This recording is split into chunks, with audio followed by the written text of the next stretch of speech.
మన ముకుందాలో Christmas and new year offer విఏపై ఫ్లాట్ 10% తగ్గింపు. వివరాలకి సంప్రదించండి. గురువుగారు నమస్కారం. గురువుగారు మహాదేవ. గురువుగారు, ఆ అమ్మవారు ప్రతి ఇంట్లో కలకల్లాడాలని, అమ్మవారి లక్ష్మీ కటాక్షం కావాలని మాలో చాలా మంది అనుకుంటూ ఉంటాం గురువుగారు. మీరు అందుకు తగ్గ పరిహారాలు కూడా కొన్ని చెప్పారు గురువుగారు. మరి ఈ ధనుర్మాసంలో ఎస్పెషల్లీ అమ్మవారి కటాక్షం ఇంకా సమృద్ధిగా నిండుగా కలగాలి అంటే ప్రతి ఒక్క భక్తులు ఏం చేయాలి? ఏమైనా పరిష్కారాలు ఉంటాయా గురువుగారు? తప్పకుండా అమ్మ.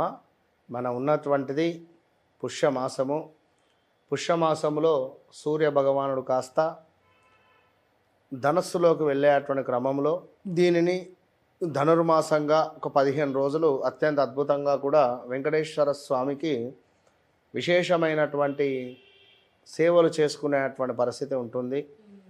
సో ఈ ధనుర్మాసములో మనకు ఎప్పుడైతే ఒక దీపారాధన మనం చెప్పేది వీరు చేస్తారో ఖచ్చితంగా కూడా లక్ష్మీదేవి యొక్క అనుగ్రహం వీరికి ఉంటుంది అనడంలో ఎలాంటి అతిశయోక్తి లేదు. తప్పకుండా. సో తమలపాకు అనగానే మనకు లక్ష్మీదేవి కొలువు తీరి ఉంటుంది. అదేవిధంగా లోటస్ కమలం పుష్పాలన్నా కూడా సాక్షాత్తు అమ్మవారి యొక్క గర్భస్థలంగా చెప్పేటువంటి ప్రదేశం.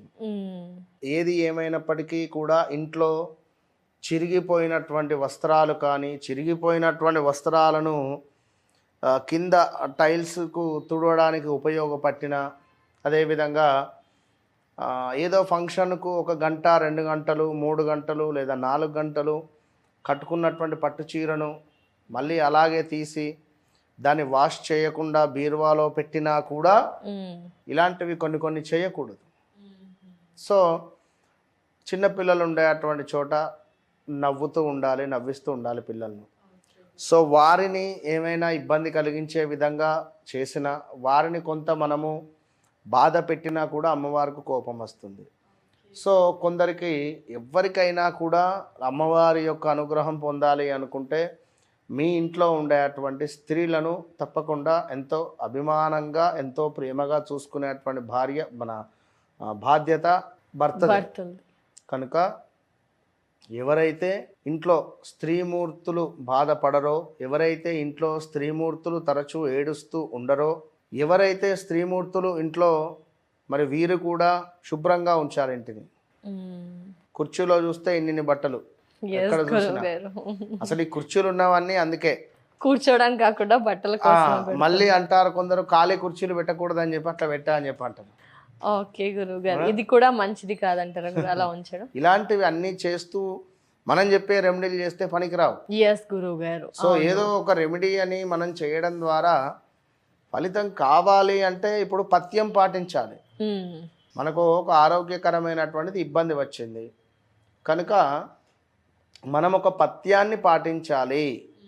కనుక లక్ష్మీదేవి సంబంధించినటువంటి అనుగ్రహం మనం పొందాలి అని అనుకున్నప్పుడు దానికి సంబంధించినటువంటి విధంగా మనం ఉండాలి. అవును గురువుగారు. సో 6 తమలపాకులు తీసుకోవాలి. 6 తమలపాకులు వారానికి ఒకసారి, శుక్రవారము లేదా మంగళవారం, ఎస్పెషల్లీ శుక్రవారం ఇంకా అద్భుతంగా ఉంటుంది. చక్కగా ఒక ప్లేట్లో 6 తమలపాకులను పెట్టాలి. 6 తమలపాకులను పెట్టి ప్రతి తమలపాకుపై ముందుగా ఫస్ట్ 6 తమలపాకులను పెట్టండి. కన్ఫ్యూజ్ లేకుండా క్లియర్గా చెప్తా. 6 తమలపాకులను పెట్టిన తర్వాత వీటి యొక్క కాడలను కాస్త గోటితో చుంచి ఒక మట్టి ప్రమిద మధ్యలో పెట్టి ఆ మట్టి ప్రమిదలో వేయండి.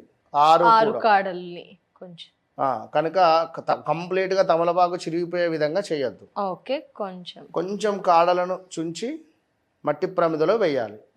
వేసి ఈ మట్టి ప్రమిద ఈ 6 తమలపాకులు పెట్టంగా ఈ మధ్యలో పెట్టాలి మట్టి ప్రమిద. ఓకే గురువు.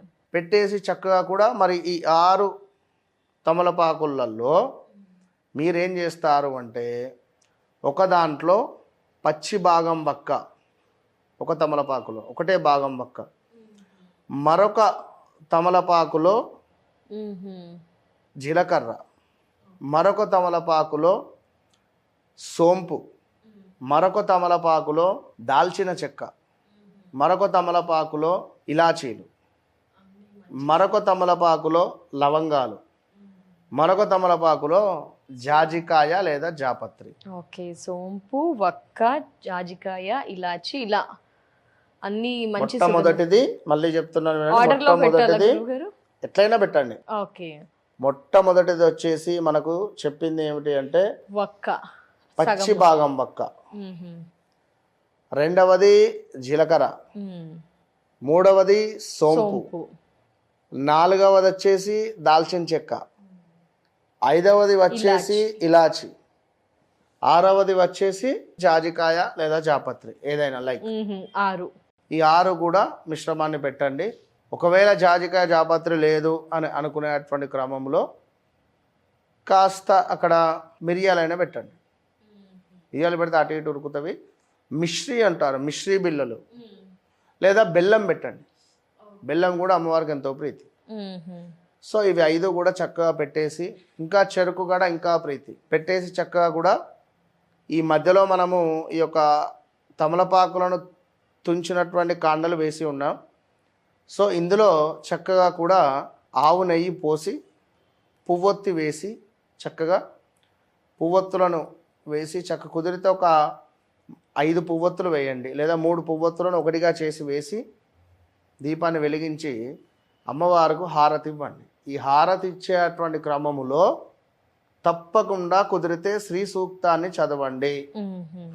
లేదా అమ్మవారికి సంబంధించినటువంటిది ఏదైనా లక్ష్మీం క్షీర సముద్ర రాజతనయాం శ్రీరంగదామేశ్వరీం దాసీభూత సమస్త దేవ వనితాం లోకైక గంగాధరాం, ఇలా ఏదైనా మ్మ్. అమ్మవారికి వాం త్రైలోక్య కుటుంబినీం సరసిజాం లైక్ అంటే ఏదైనా అమ్మవారికి సంబంధించింది మీరు చదవండి. వైబ్రేషన్గా చదవాలి, ఫీల్ లైక్ అవుతూ చదవడము ఇది ఎంతో విశేషము. అలా హారతి ఇచ్చింది చక్కగా అమ్మవారి ముందు సమర్పించండి. ధన కనక వస్తు వాహనాలు ఐశ్వర్యము అష్ట ఐశ్వర్యాలు మీ ఇంట తులతూగుతాయి. మరి ఇదొకటే చేసి ఇంట్లో భార్యాభర్తలు గొడవ పడుతూ, ఇంట్లో మాంసము తింటూ, లైక్ మత్తు పదార్థాలు స్వీకరిస్తూ భార్యాభర్తలు గొడవ పడితే మాత్రం కష్టం. ఒక 9 వారాలు చేయండి నన్ను నమ్మి. ఇది కనుక మీరు టాప్ పొజిషన్కి పోతారు. నిజంగా మీరే చూస్తారు ఎలాంటి అవకాశం ఏంది నాకు ఏంది అసలు నేను ఊహించిన అవకాశం వచ్చిందని మీరే అంటారు ఖచ్చితంగా. చాలా చాలా ధన్యవాదాలు గురువు గారు. చాలా మంది మనసులో ఉంటుంది, ఏం చేయాలో తెలియక తోచక సతమతమవుతూ ఉంటారు. బట్ వారికి చాలా పెద్ద పరిహారాన్ని, ఈజీ పరిహారాన్ని తెలియజేసినందుకు ధన్యవాదాలు గురువు గారు. నమస్కారం.